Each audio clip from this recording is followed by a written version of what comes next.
quando siamo arrivati lì ci siamo trovati veramente davanti a un scenario pazzesco perché c'erano blocchi di ghiaccio e sassi enormi dappertutto.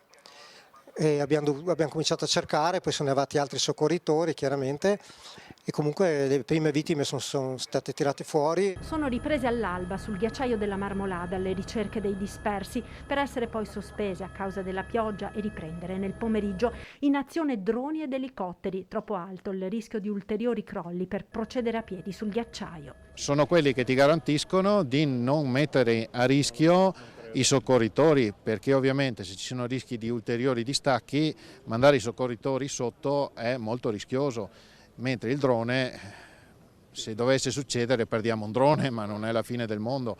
Quindi i soccorritori fisicamente vengono trasportati solo nel momento in cui si dovesse trovare qualcosa. Si cercano le persone, si cercano gli oggetti che possono aiutare ad identificare le vittime. La forza dell'enorme massa grigia di ghiaccio, acqua e detriti precipitata verso valle a 300 km all'ora ha lasciato intatto ben poco. Si cercano zaini, portafogli, documenti per dare un nome e una risposta ai familiari dei tanti che ancora mancano all'appello e che ieri, in una caldissima domenica di inizio luglio, avevano deciso di intraprendere l'escursione sulla Marmolada.